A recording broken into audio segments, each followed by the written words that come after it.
This segment is brought to you by Kansas Wheat. Learn more at rediscoverwheat.org. Good morning and welcome to Farm Factor on Ag AM in Kansas. I'm your host, Conrad Cabas. Solar power is the conversion of sunlight into electricity. Concentrated solar power systems use lenses or mirrors and tracking systems to focus a large area of sunlight into a small beam. Bill Dorsett from the Flint Hills Renewable Energy and Efficiency Co-op works with solar technology frequently and came to speak at an event celebrating Earth Day and educated elementary children about the environment. Well, first we talked about solar thermal applications, which we've used for decades and decades. And then we graduated into things that were solar electric, photovoltaics, and the changes in that and how it's affecting us right now. The technology has changed so dramatically in the last 5 years and the prices have come down so fast that I've told them that it would change their lives, that probably the first house they would have would be solar powered. A solo microinverter, or simply microinverter, is a device that converts solar energy into direct current electricity using semiconducting materials that converts direct current, DC, generated by a single solar module to alternating current, AC. The output from several microinverters is combined and often fed to the electrical grid. Probably the biggest thing that's happened recently is the advent of microinverters.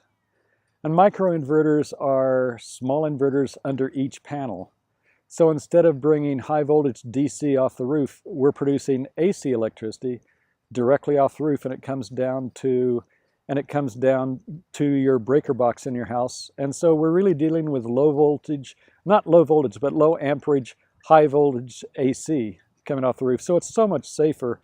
And the way the technology has changed is that anybody can do it. It's all plug and play.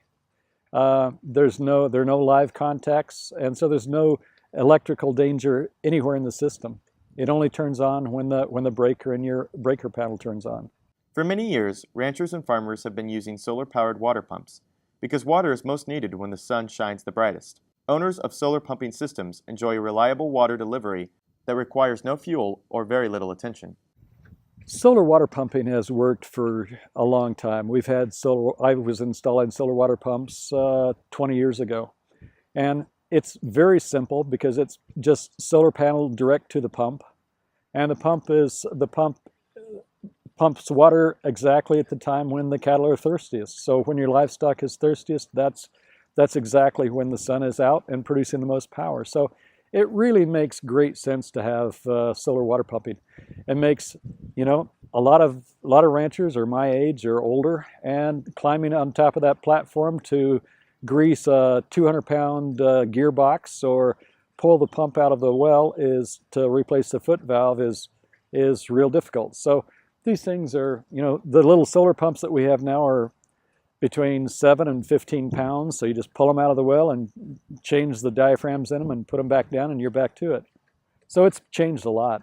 Bill predicts that the energy industry in Kansas, especially rural Kansas, will change drastically in the next few years.